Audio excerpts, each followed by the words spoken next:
नमस्ते सभी दर्शकों को और प्रोफेसर भरत गुप्त जी को नमस्ते और आपका स्वागत है। हम ये देखते हैं कि भारतीय संप्रदाय जो है वो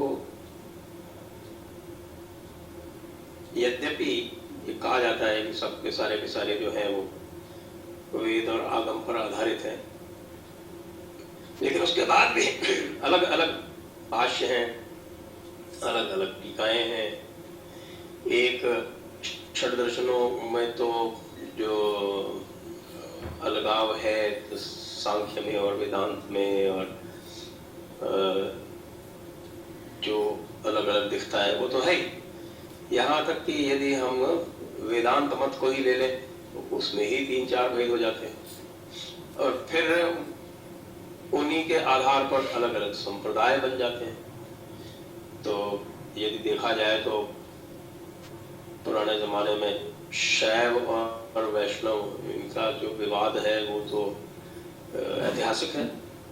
उसके साथ में जो शाक्त मत है जिसमें कुछ लोग कश्मीर शैविज्म को भी सम्मिलित करते हैं, वो भी आ जाता है। फिर गणपत्य और कौमार यानी 2 भाइयों के, गणपति और कार्तिकेय, उनके 2 के ऊपर ही अलग अलग यहाँ पर संप्रदाय फैले हैं और संप्रदाय भी रहा है। छोटे संप्रदाय हैं ये तीनों, गणपत्य, कौमार और सौर संप्रदाय। लेकिन विशेषकर ये जो वैष्णव, शैव और शाक्त, ये 3 संप्रदाय, इनकी बात कर ले। और एक जो आधुनिक समय में आर्य समाज आया उसकी बात कर ले, तो मुझे लगता है कि थोड़ा बहुत इस दुविधा पर प्रकाश पड़ सकता है। जी प्रणाम। मुझे बड़ी प्रसन्नता है जयपुर डायलॉग पर दोबारा आकर कुछ वार्तालाप करने की, और संजय दीक्षित जी आपके साथ आप सब प्रकार के विषयों पर राजनैतिक, सांस्कृतिक और आध्यात्मिक बड़ी सफल चर्चा कर रहे हैं।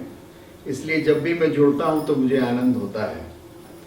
संप्रदायों की बात जो आपने की वो आज समझने की है, एक नई दृष्टि से समझने की है। और सबसे पहले तो ये समझने की है कि अंग्रेजी में हमको इन्हें डिनोमिनेशन नहीं कहना चाहिए। ये एक कानूनी बात है, क्योंकि कोर्ट जब अक्सर हिंदू धर्म एंड इट्स डिनोमिनेशन कहता है, चाहे सुप्रीम कोर्ट कहता हो चाहे हाई कोर्ट कहता हो, तो वो लोग सोचते हैं जैसा कि ईसाईयत में होता है। और वहां डिनोमिनेशन का एक बहुत बड़ा अंतर यह है कि एक प्रोटेस्टेंट जो है वो कैथोलिक चर्च में कभी जाता ही नहीं, वहां प्रवेश नहीं करता। और इस प्रकार से उन दोनों के बीच में कहीं भी कोई व्यवहार के अंदर ऐसा नहीं है कि वो एक दूसरे के आसपास जा सके या एक चर्च से दूसरे चर्च में जा सके। वो उन सब की भेड़ें अलग हैं, जैसे कि एक गडरिया और उसकी भेड़ें, तो इसी तरह से हर सेक्ट वहां अलग है। और उन संप्रदायों में ये तक मानते हैं, क्रिश्चियनिटी में ये तक मानते हैं, प्रोटेस्टेंट मानते हैं कि कैथोलिक नरक जाएंगे और कैथोलिक मानते हैं कि प्रोटेस्टेंट नरक जाएंगे। तो मैंने सबसे पहले ये बात इसलिए कही है कि आज आम हिंदू के या थोड़े बहुत अंग्रेजी पढ़े लिखे हिंदू के दिमाग में इस प्रकार की धारणा है कि जैसे डिनोमिनेशंस क्रिश्चियनिटी में होते हैं या इस्लाम में फिरके होते हैं, 72 फिरके होते हैं, ऐसे ही भारत के अंदर भी संप्रदाय हैं और या डिनोमिनेशंस हैं। और कोर्ट अपने फैसलों में अक्सर वैष्णव डिनोमिनेशन, शैव डिनोमिनेशन इस तरह के संबोधन करता है। तो एक तो ये नहीं होना चाहिए, लेकिन फिर प्रश्न उठता है कि ऐसा क्यों नहीं होना चाहिए। कारण बड़ा स्पष्ट है। कारण यह है कि भारत में जो संप्रदायों की रचना है या जो संप्रदायों का एक विभक्तिकरण है, वो साधना के ऊपर है और साधना के कारण से है। उसके दार्शनिक पक्ष तो हैं ही, जैसे अद्वैत और द्वैत में एक दार्शनिक पक्ष है कि जीव और ब्रह्म जो हैं वो एक होते हुए भी कभी एक अंत में एक नहीं होंगे। द्वैतवादी ये कहेंगे और अद्वैतवादी कहेंगे कि दोनों एक ही हैं। तो ये दार्शनिक पक्ष तो है, लेकिन क्योंकि भारत के अंदर साधना हर दर्शन के लिए अलग अलग की गई है, तो उस साधना में जो व्यक्ति है वो एक साधना से, एक संप्रदाय से, एक गुरु से दूसरे गुरु के आश्रम में, उसके प्रभाव में, उसकी शिक्षा के लिए सब जा सकता है और जाता है। क्योंकि भारत में तो ये कि आज सुबह मैं भगवान शंकर के मंदिर में गया और फिर मेरी पत्नी जो है, अगर वो वैष्णव है, विष्णु की भक्त है, या उसने संतोषी माता का व्रत रखा है, तो मैं संतोषी माता की मूर्ति के ऊपर भी उसके साथ जाकर पूजा कर आया। तो ये एक बहुत बड़ा अंतर है भारत में वीज़ा-वी क्रिश्चियनिटी और इस्लाम। अब इसी से हमें पता लग जाता है कि हमारे यहाँ संप्रदायों में भेद क्यों है और अभेद भी क्यों है। तो भेद का कारण तो दर्शन है और दूसरा कारण है साधना। देखिए, इस्लाम में और क्रिश्चियनिटी में जो सबसे प्रमुख चीज है वो फेथ है। यानी आप एक जो विचारधारा कहिए या डॉगमा कहिए या उपदेश कहिए, उसमें आप पूर्णतः विश्वास करेंगे। तो जितने भी क्रिश्चियन हैं वो विश्वास करेंगे कि ईसा मसीह ईश्वर का बेटा है। तो ये फेथ है और इसे आपको स्वीकार करना है और इसको मान ही लेना है।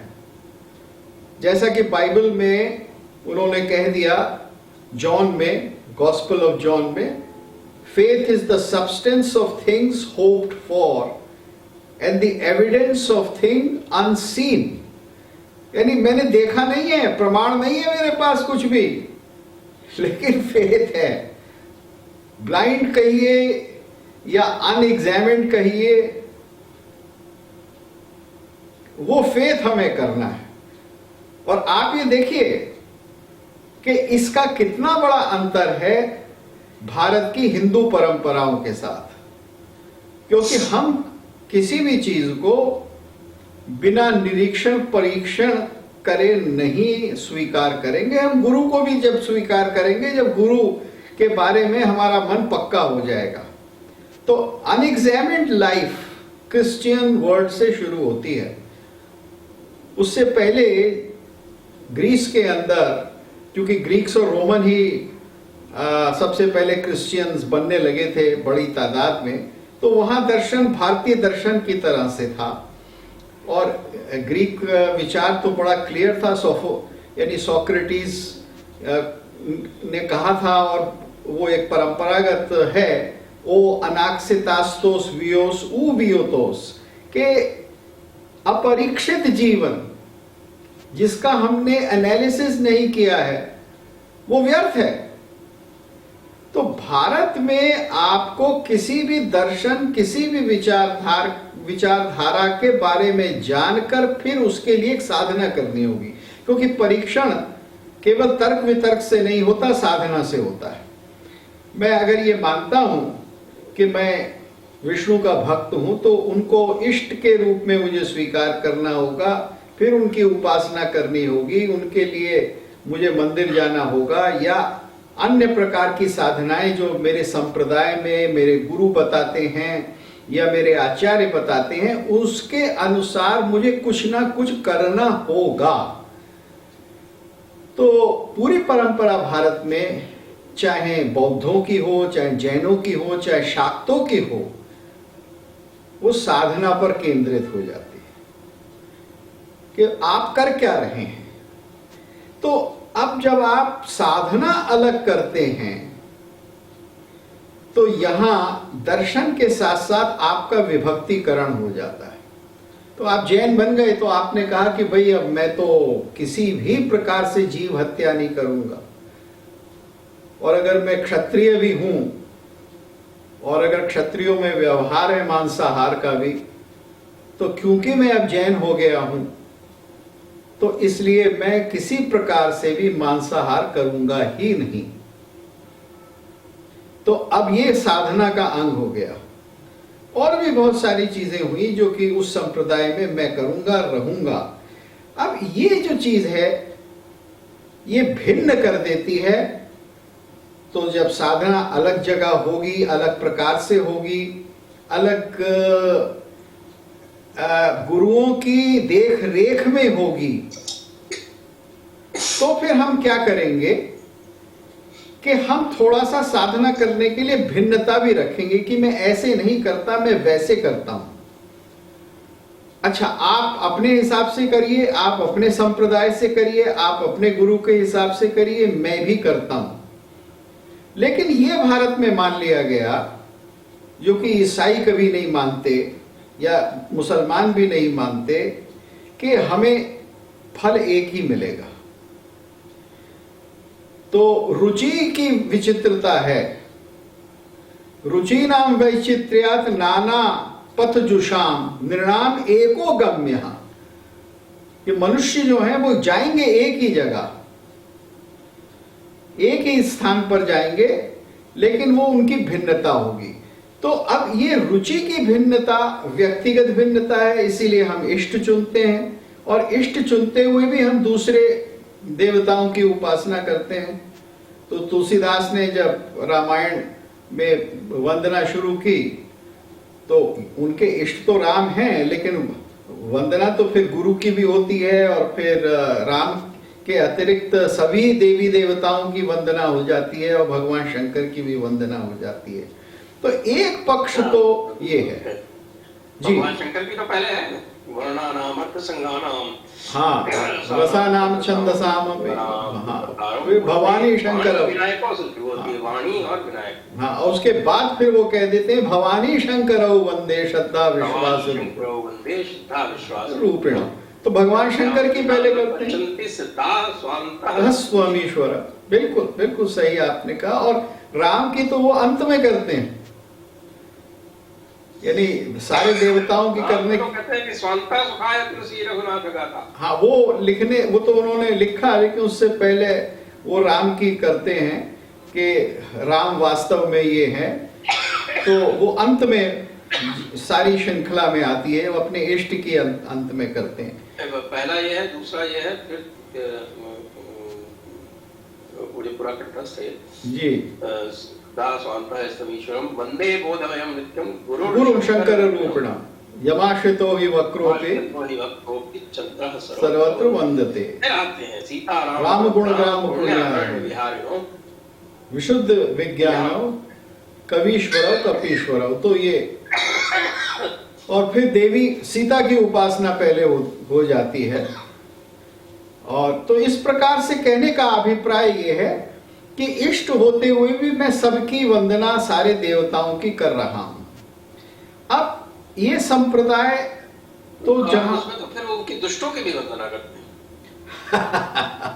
हाँ, जब काव्य के क्षेत्र में आते हैं तो वो करते हैं। जैसे कि अच्छे लोगों को वंदना आज भी उनकी भी कर बाएं। हाँ, तो ये तो आज भी देखने में आ ही रहा है। और वंदना हमें दुष्टों की करनी चाहिए, मैं तो अवार्ड वापसी गैंग की भी वंदना कर देता हूं यदा कदा। तो ये हमारी परंपरा है। अब विषय को आगे बढ़ाते हुए मैं दूसरी प्रमुख बात रखना चाहूंगा। दूसरी प्रमुख बात यह है कि संप्रदाय भेद से, रुचि भेद से, साधना भेद से अंतर होते हुए भी जब ये देखा जाता है कि बहुत से मानने वाले संकीर्ण दृष्टि के होकर आपस में द्वैत करते हैं या आपस में विद्वेष करने लगते हैं, तब फिर ये दिखाना पड़ता है कि ये इतनी विविधता के पीछे एक ही सत्य विद्यमान है। तो आप देखेंगे, अब जैसे तुलसीदास जी का जिक्र हुआ कि तुलसीदास की रामायण का जो एक प्रमुख लक्ष्य है वो ये है कि वो शिव और राम को भिन्न नहीं, एक ही दिखाते हैं। और ये बार बार दिखाते हैं कि शिव राम को भज रहे हैं और राम शिव को भज रहे हैं और वो दोनों एक हैं। तो मध्यकाल में, विशेषकर दक्षिण में भी, जो वैष्णवों और शैवों के बीच में संघर्ष हुआ करते थे, वाद विवाद हुआ करते थे, और इस प्रकार के संघर्ष रहे हैं।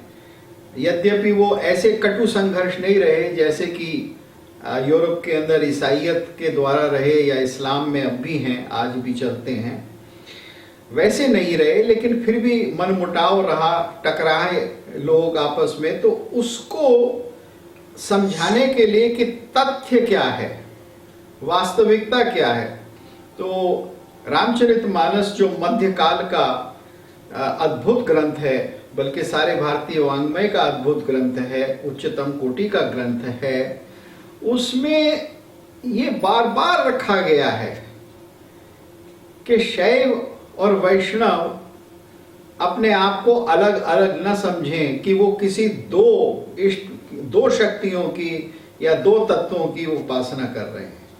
तो ये एक प्रकार से भारतीय संप्रदायों में ऐसा रहा है। अब आते हैं हम आधुनिक काल में। देखिए, आधुनिक काल के अंदर बात बदल जाती है। आधुनिक काल के अंदर तो जो सबसे बड़ी घटना घटती है वो 19वीं शताब्दी में ये घटती है कि हमारे ऊपर ईसाइयत का एक बहुत बड़ा प्रभाव होता है। आप ये देखिए, इस्लामिक पीरियड में इस्लाम का प्रभाव तो लगभग नगण्य रहा। और मैं उन लोगों की बात पर तो किंचित विश्वास नहीं करता जिन्होंने कहा कि 8वीं 9वीं शताब्दी में भी जो इस्लामिक मोनोथीइज्म था उसी के कारण भारत में अद्वैत फैलने लगा। कुछ लोगों ने ऐसी अटकलें भी लगाई हैं और ये माना है कि भारत के जो भक्ति संप्रदाय है उसके ऊपर सूफियों का और इन सब का प्रभाव रहा होगा।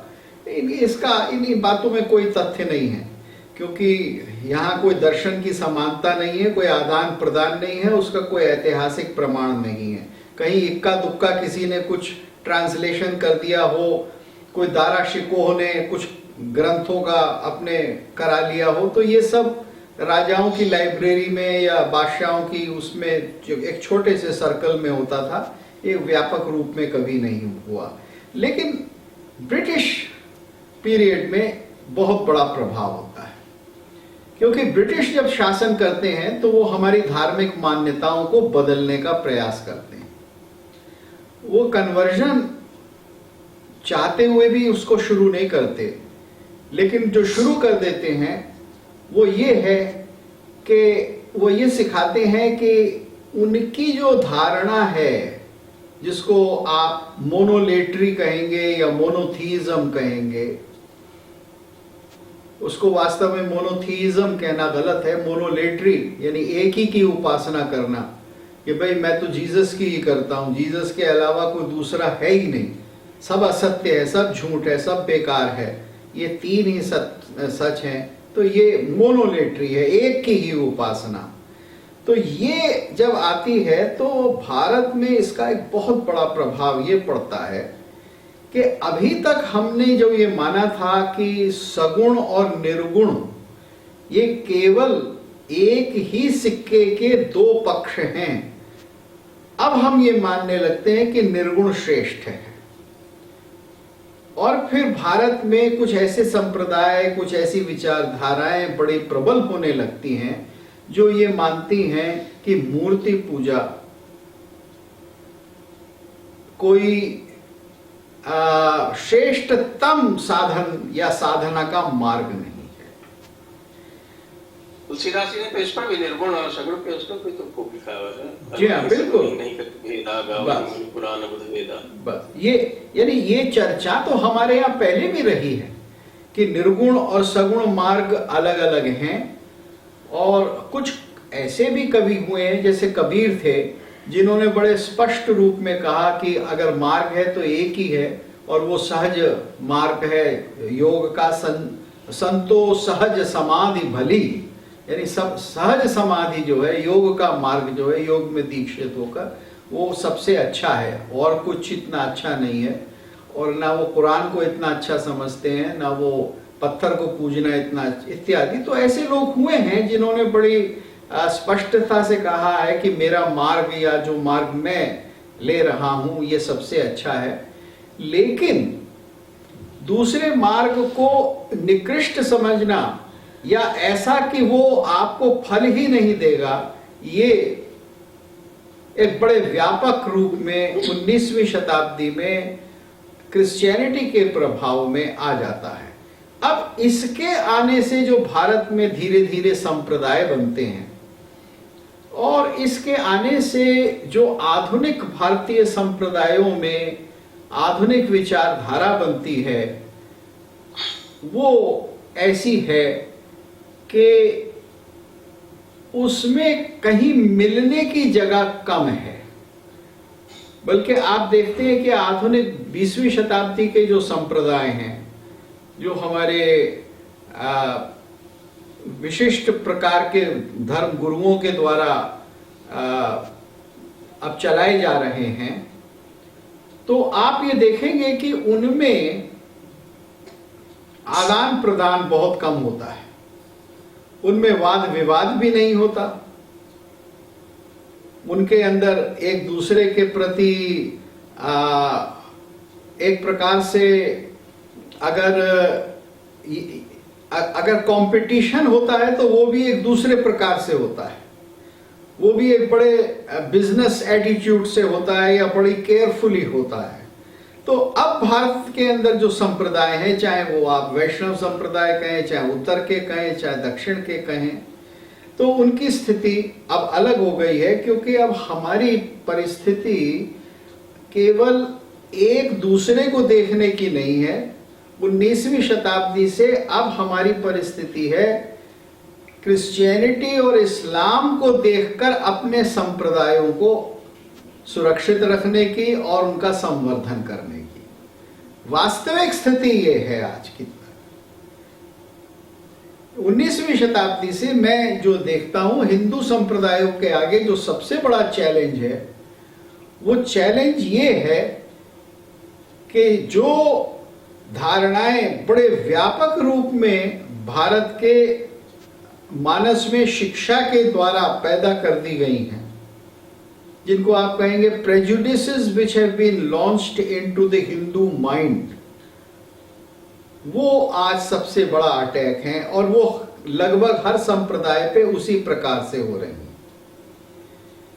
तो अब आज की स्थिति संप्रदायों की अलग है, हिंदू समाज की अलग है, और मैं समझता हूं कि अब हिंदू समाज को या हिंदू संप्रदायों को एक दूसरी दृष्टि से इसका सामना करना पड़ेगा। आज इसको अगर बड़े स्पष्ट शब्दों में रखा जाए तो आज प्राथमिकता इस बात की नहीं है कि अद्वैत के अनुसार समाधि में लय कितने प्रकार का होता है, कैसे होता है, द्वैतवादी कैसे मानते हैं, अद्वैतवादी कैसे मानते हैं, शंकराचार्य जी की क्या व्याख्या है, मध्वाचार्य की क्या व्याख्या है, मैं समझता हूं वो आज इतनी प्राथमिकता नहीं है। प्राथमिकता ये है कि अलग अलग संप्रदाय हैं, वो ये जो हमारे ऊपर बाहर से एक बहुत बड़ा संघर्ष लाद दिया गया है, उसका हम सामना कैसे करें। जी, ये कहा जा सकता है क्या कि इस समय जो भी संप्रदाय है उनमें एक बिल्कुल एक मानसिक द्वंद्व है या भ्रम है, और वो मोनिज्म और मोनोथेइज्म के बीच का अंतर समझना भूल गए हैं, जबकि जो हमारे यहाँ पहले पूरा का पूरा जो लेवल था, जो स्तर थे, वो बिल्कुल स्पष्ट थे। जी हाँ, उपादान स्पष्ट था, उपादान से फिर इष्ट, फिर इष्ट से देवता, फिर देवता से जीव, यानी कि ये जो चार स्तर थे, वो भी जो वाक्य जो चार स्तर है जिनको हम परा पश्यन्ति, मध्यमा और वैखरी और परा कहते हैं, उनके साथ में बिल्कुल घुले मिले थे, और ये किसी को भी इसमें किसी प्रकार का कोई संदेह नहीं रहा करता था। लेकिन ये जब से ये आपके जो तथाकथित मोनोथेइस्टिक हैं, जो मैं तो ये मानता हूँ कि मोनोथेइस्टिक जो भी संप्रदाय है या मजहब है, जो ये तो परा को तो मानते ही नहीं है, ये तो जो आपके देहातीत अनुभव की तो ये बात ही नहीं करते हैं, साधना में इनका कोई विश्वास ही नहीं है। बिल्कुल। जो एक उपादान का जो स्तर या परा का जो स्तर है, उससे जो दूरी इन लोगों ने बनाई, उसका जो प्रभाव है वो हमारे संप्रदायों पर भी, या संप्रदायों पर अगर यदि ना कहें तो जो जनमानस पर पड़ा है। बिल्कुल आप सही कह रहे हैं। और व्यवहार में जो आज विभिन्न आचार्य जिस प्रकार से भारत के अंदर दीक्षा इत्यादि दे रहे हैं, तो उनके आगे भी ये प्रश्न बड़े जीवंत हो गए हैं। अब जैसे कुछ आचार्य कहेंगे या कुछ लोग कहेंगे कि योग जो है वो तो किसी संप्रदाय का नहीं है, वो तो हिंदू नहीं है, वो तो यूनिवर्सल है। यानी बहुत सारी भारतीय विद्याओं को उनके भारतीय या हिंदू न कह के उनको वैश्विक कह देना, मानवीय कह देना, ह्यूमन कह देना, ये एक प्रकार की हमारी एक मजबूरी सी हो गई है। जैसे मैं आपको बताऊं, एक जगह रजनीश जी ने बिल्कुल सही कहा था। उन्होंने ये कहा कि अमेरिका में रजनीश जी का उनका तिरस्कार क्यों हुआ। बहुत से कारण हो सकते हैं और बहुत से उनके ऊपर आरोप लगे, लेकिन उन्होंने कहा कि सबसे बड़ा कारण यह था कि रजनीश के प्रचार में ये बार बार कहा जाता था कि ईसा मसीह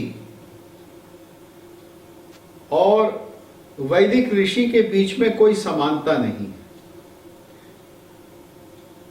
और ये जो विवेकानंद से, विशेषकर विवेकानंद और रामकृष्ण मिशन के समय से जो धारणा उत्पन्न हुई कि जीसस जो थे वो भी फुली रियलाइज्ड योगिक मास्टर थे, इसका खंडन रजनीश कहते हैं कि उन्होंने किया, और इसी कारण उनको वहां बहुत कष्ट दिया गया और इसी कारण उनका तिरस्कार हुआ और इसी कारण उनको निकाला गया। क्योंकि उन्होंने कहा कि उससे पहले जो लोग अमेरिका में जा रहे थे, योगानंद इत्यादि, यानी इस प्रकार के जो हमारे प्रचारक थे, विवेकानंद जी इत्यादि, तो वो समानता को खोजते थे। अब ठीक है कि वो एक शायद उस समय की जरूरत थी, अपनी बात को कहने के लिए, आपको ये दिखाना कि हम आपसे बहुत दूर नहीं हैं, हम बहुत अलग नहीं हैं। लेकिन हमने देखा कि उसके बहुत दुष्प्रभाव हुए। 19वीं शताब्दी से ही हमारे ऊपर बहुत बड़े दुष्प्रभाव होने लगे थे और हमने उस भेद को नहीं माना। और आज भी अपने हम जिसको अगर कह सकें कोई religious policy of the state है, तो उसमें भी हम उसी दोष से ग्रस्त हैं कि हम कहते हैं कि चूंकि सारे धर्म समान हैं तो उनका डॉक्ट्रिन भी समान है, उनके विचार भी एक ही हैं, तो वो समान कैसे हो सकते हैं? अगर एक संप्रदाय ये कहता है कि मेरे संप्रदाय के अतिरिक्त जितनी विचारधाराएं हैं वो फॉल्स रिलीजन हैं, तो फिर समानता कैसे हो सकती है? अगर क्रिश्चियनिटी समानता का प्रश्न तो इसलिए भी नहीं उत्पन्न होता क्योंकि हमारा जो कालचक्र है और जो आपके मसीही धर्मों का जो कालचक्र है वो कालचक्र ही अलग अलग है जी। हमारा जो लॉजिक है वो अलग है, उनका लॉजिक अलग है, उनकी जो प्रमाण शास्त्र है वो अलग है, हमारा प्रमाण शास्त्र अलग है। तो ये तो जो तीन बेसिक डिटर्मिनेंट्स हैं संस्कृति के और धर्म के, वो तीनों अलग अलग है, तो समानता का तो प्रश्न ही नहीं होता। तो आज उसकी चर्चा, मैं ये कह रहा था कि उसकी चर्चा को लेकर जब तक हमारे विभिन्न हिंदू संप्रदाय उसकी चर्चा को लेकर जब तक उसके प्रति सजग नहीं होंगे, तो उनके अंदर आपसी भेद या उनके अंदर एक दूसरे के को सहारा देने की और एक दूसरे से लेन देन करने की प्रवृत्ति नहीं पैदा होगी। देखिए, जब आप ये देखते हैं कि कहीं आपके ऊपर बहुत बड़ा प्रहार हो रहा है, तब आप इकट्ठे होते हैं। तो आज जो इकट्ठा होने का जो कारण है वो सबसे ज्यादा स्पष्ट है। आज वो कारण इतना हमारे सामने है, संप्रदायों को ये इसके बारे में सोचना है, अलग अलग संप्रदायों को, कि वो कहाँ एक दूसरे से संवाद करें, कहाँ एक दूसरे से एक नए प्रकार से संवाद करें, जिससे कि एकत्र होकर जो एक भारत से बाहर उनके ऊपर प्रहार है उसका सामना कर सकें। तो उसी में दोनों ही चीजें होती हैं कि जो आपका उच्छेद कर रहा है, आप उससे भी अपनी रक्षा करते हैं और आप आपस में एक दूसरे को समझते भी हैं और आपके अंदर एक लेन देन शुरू होता है, एक समझ शुरू होती है। जी। तो मैं इसी बात पर आपने जो कहा रजनीश के हवाले से, आचार्य रजनीश के माध्यम से,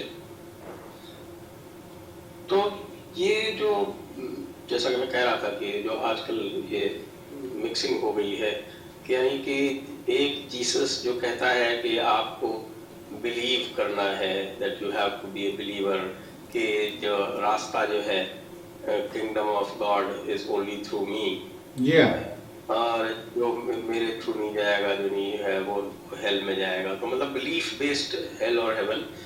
जबकि जो संप्रदायों में, जो हमारे संप्रदायों में जो मुझे लगता है, मेरे विचार से जो कॉमन एलिमेंट है, उसमें कॉमन एलिमेंट जैसे मैंने आपको बताया कि हमारा कालचक्र है, हमारा जो न्याय का सिद्धांत है, हमारा जो प्रमाण शास्त्र है, इसके अतिरिक्त कर्म सिद्धांत है कि जो भी कर्म सिद्धांत है साथ में कालचक्र है। ये तो जितने भी संप्रदाय हैं उसमें सब में एक है। यहाँ तक कि बौद्धों में भी है, बिल्कुल ये है, ये सिख में भी है, और जो एक ब्रह्म की जो धारणा है, जो मोनिज्म जिसको बोलते हैं, वो भी लगभग सभी में है। अंतर केवल इतना आता है कि कुछ संप्रदाय जो है वे ब्रह्म को इष्ट के रूप में देखने का प्रयास करते हैं, और वो भी इसलिए क्योंकि मनुष्य की बुद्धि जो है वो सीमित है। तो अपनी सीमित बुद्धि में यदि वो ब्रह्म को किसी रूप में देखना चाहे तो उसमें किसी प्रकार की रोक तो है नहीं। ब्रह्म के ऊपर क्या रोक है? ब्रह्म तो अपने आप को जैसा चाहे वैसा उस रूप में दिखा सकता है। ये जो रोक जो लगाई गई है वो तो मसीही मजहबों ने लगाई है। हिसाब की उनका जो अल्लाह है वो इतना लिमिटेड हो गया कि वो जो है वो मुक्ति में नहीं आ सकता, तो वो उसकी मजबूरी है, ब्रह्म की मजबूरी तो है नहीं। तो इस दृष्टि से यदि देखें तो हम जो कॉमन एलिमेंट्स हैं उनको किस तरह से एम्फसाइज करें जिससे जो है ये जो संप्रदाय मूलक विभिन्नताएं हैं वो यदि हम ये कहें कि एक सामंजस्य स्थापित हो सके। जैसे मैं प्रारंभ में कह रहा था कि साधना का तो भेद हमेशा होगा और रहेगा, क्योंकि वो भेद तो हमें, साधना का भेद तो एक व्यावहारिक स्तर पर करना ही पड़ता है। जैसे मान लीजिए कि सब कलाकार हैं, लेकिन एक व्यक्ति जो है वो एक साज बजाता है, एक गाता है, तो वो अपनी अपनी साधनाएं अलग करेंगे, लेकिन मिलकर तो संगीत करेंगे, मिलकर तो सब एक साथ ही गाना बजाना करेंगे। तो यहाँ मतलब ये जो दृष्टांत मैंने लिया उसी को देखते हुए जो भारत के हिंदू संप्रदाय हैं उन्हें पहली चेतना तो उनके भीतर ये होनी चाहिए कि वो कैसे तो मसीही धर्मों से भिन्न हैं, सभी भिन्न हैं, पूरी भारतीय मान्यताएं भिन्न हैं, और दूसरे उस दर्शन के विषय में अपने पूरे अपने जो उनका शिष्य वर्ग है उसकी शिक्षा उनको देनी आवश्यक है। अब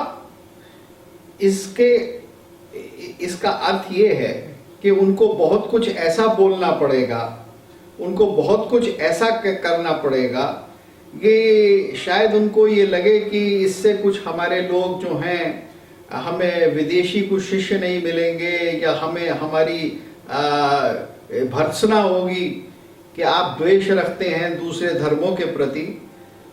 तो इस प्रकार के भ्रम से बाहर आना होगा, क्योंकि हम द्वेष नहीं रख रहे हैं,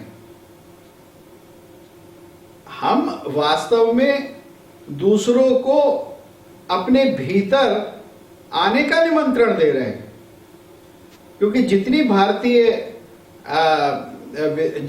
भी भारतीय संप्रदाय हैं वो ना तो कभी ये कहते हैं कि अगर एक दूसरी संप्रदाय का है, यानी मैं शैव हूं और आप अगर विष्णु के मानने वाले हैं तो आप मेरे मंदिर में नहीं आ सकते, या आपकी कन्या जो है वो मेरे परिवार में नहीं आ सकती। ये इस प्रकार का तो भारतवर्ष में एक प्रैक्टिकल यूनिटी कहें या एक व्यावहारिक सदाचार के और दर्शन के ऊपर आधारित एक एकत्व कहें, तो वो तो हमेशा रहा है और वो रहेगा भी।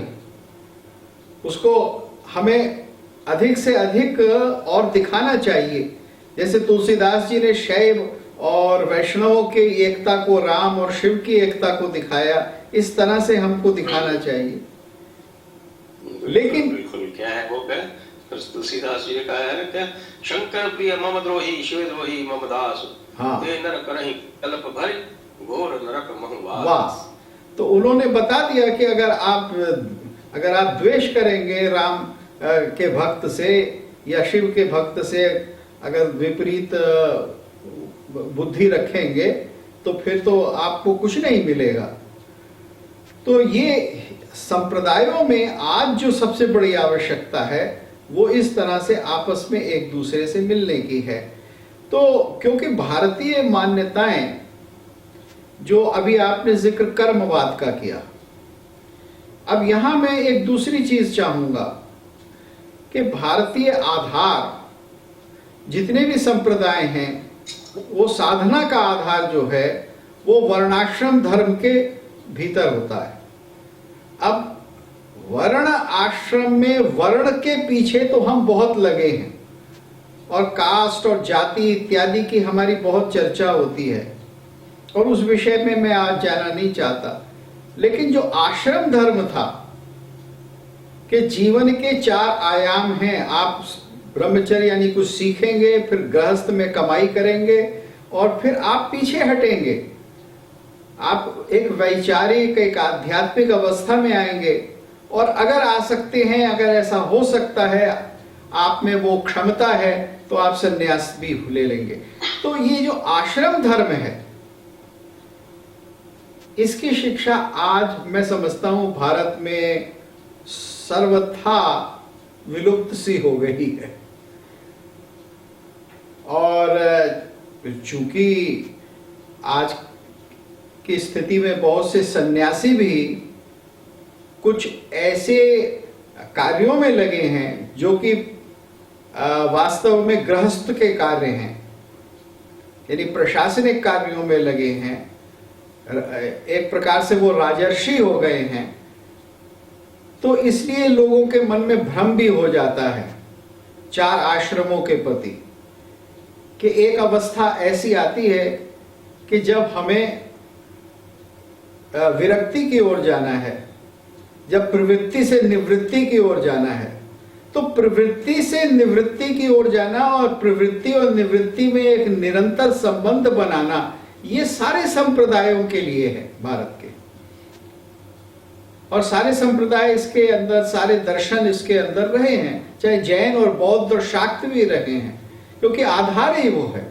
और जब साधना व्यक्तिगत साधना हो जाती है और बहुत प्रबल हो जाती है, तो केवल निवृत्ति ही रहती है।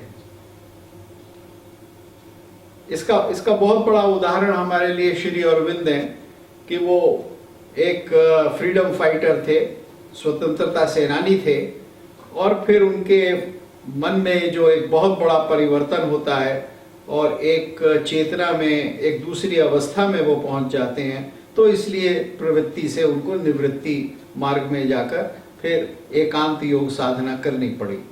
तो इस प्रकार के उदाहरण भारत में हमेशा रहे हैं। यानी बुद्ध का भी यही चरित्र था, बुद्ध का भी ऐसा ही कहानी थी, हम ये कहें। तो संबंध निवृत्ति और प्रवृत्ति का, और उससे फिर किस तरह से संस्कृति का विकास होता है। आज जितने भी संप्रदाय हैं, मुझको लगता है उनमें जो सबसे बड़ा सबसे बड़ा क्रियाकलाप है, वो है अपने मठ का या अपने संसाधनों का विस्तार करना। वो विद्या की ओर कम जा रहे हैं। देखिए, एक समय था जबकि भारत में जो बहुत सारे सन्यासी होते थे या योगी होते थे या एकांत और निवृत्ति में लग जाते थे, तो उन्होंने बहुत बड़े बड़े ग्रंथ लिखे, उन्होंने बहुत बड़ी बड़ी व्याख्याएं लिखी, उन्होंने बड़ी अच्छी रचनाएं की। यानी एक नहीं, हमको सैकड़ों इस प्रकार के ग्रंथ मिलते हैं, मध्यकाल तक मिलते हैं। जैसे उज्ज्वल नीलमणि लिखा गया, तो वो तो जिसको आप कहेंगे नाट्य और संगीत इत्यादि और भक्ति का ग्रंथ था। तो इतने ग्रंथ लिखे जाते थे सन्यासियों के द्वारा, क्योंकि आश्रमों में एक अध्ययन की प्रवृत्ति और अध्ययन कराने की प्रवृत्ति और शिक्षा देने की और विद्यार्थियों को इकट्ठा करने का कार्य होता था, जिसको आप देख रहे हैं कि आज नहीं हो रहा। तो मैं समझता हूं कि अगर हिंदू संप्रदाय और उसके जो आचार्य हैं, उसके जो गुरु हैं, अगर उसमें वो लगते हैं अधिक से अधिक, तो एक बहुत बड़ा विकास होगा।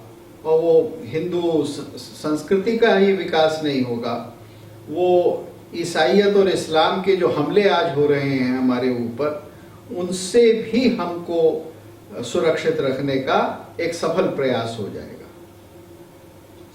जी, चलिए अब इसी बिंदु पर हम कुछ प्रश्न आए हैं, उनको ले लेते हैं।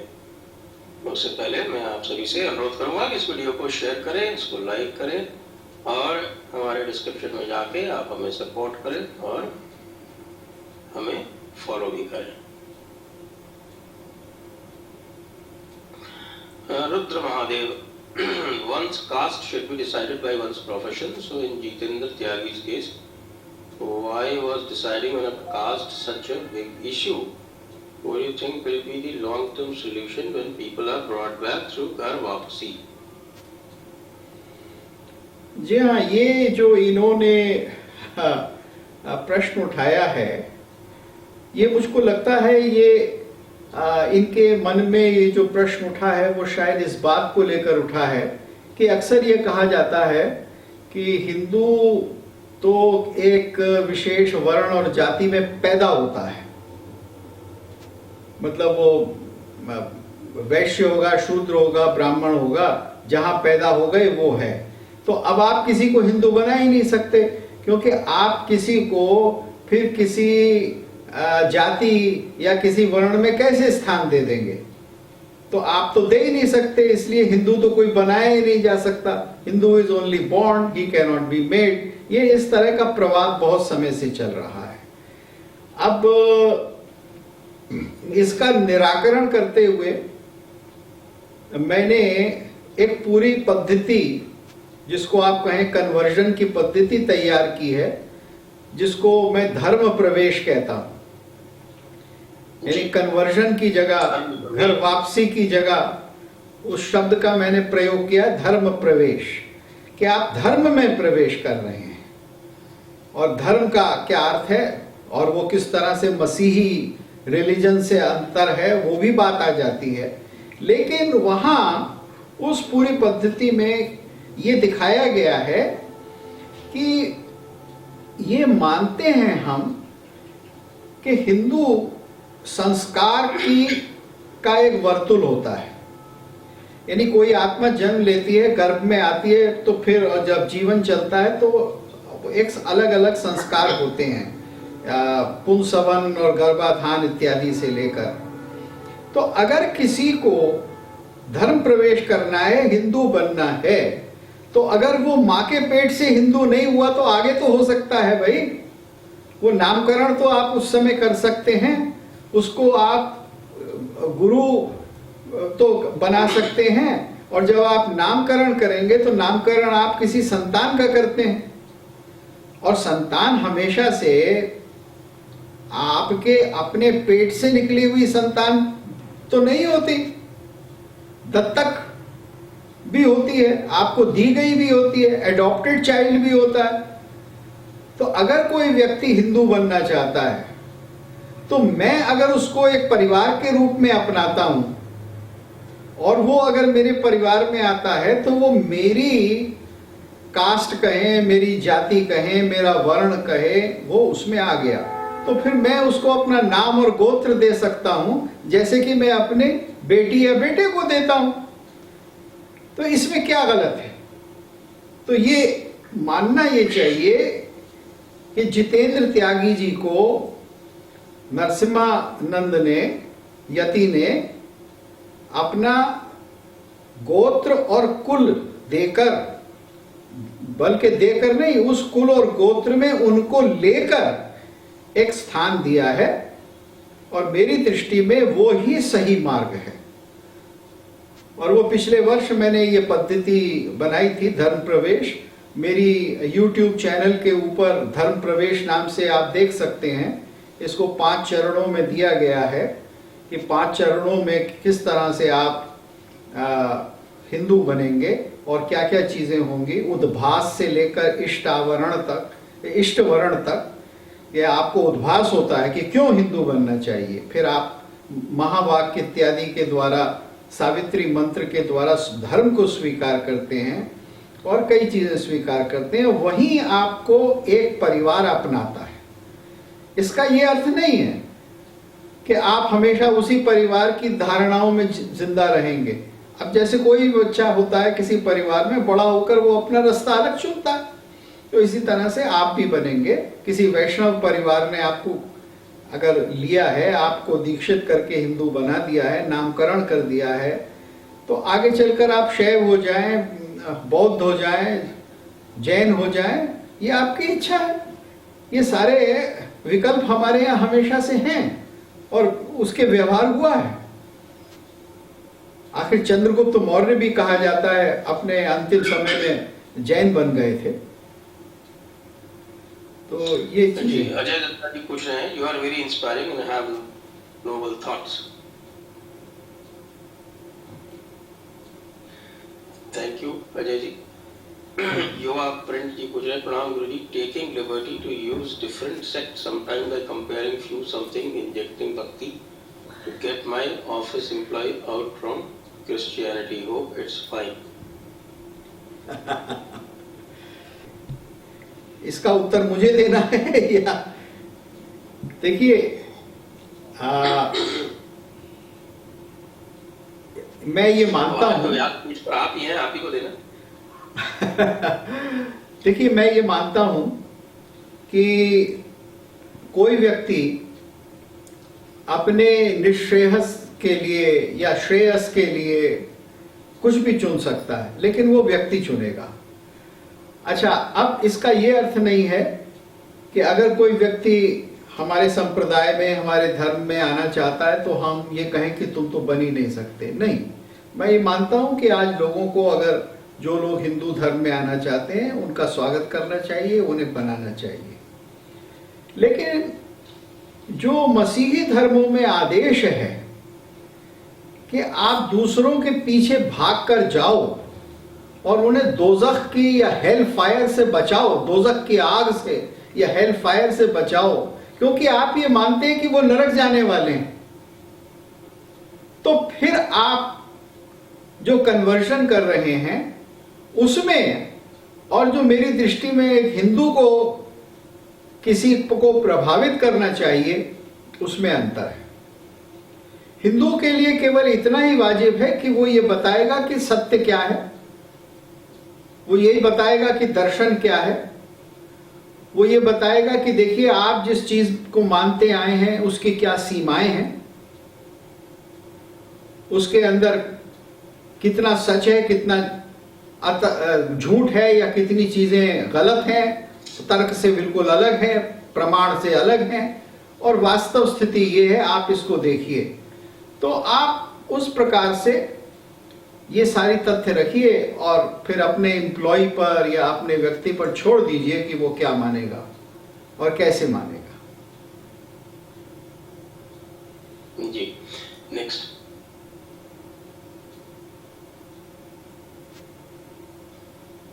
इसी के साथ प्रश्नकाल समाप्त, आज का जो सेशन है वो भी समाप्त होता है। आप सभी दर्शकों को धन्यवाद और साथ ही प्रोफेसर भरत गुप्त जी को बहुत बहुत धन्यवाद।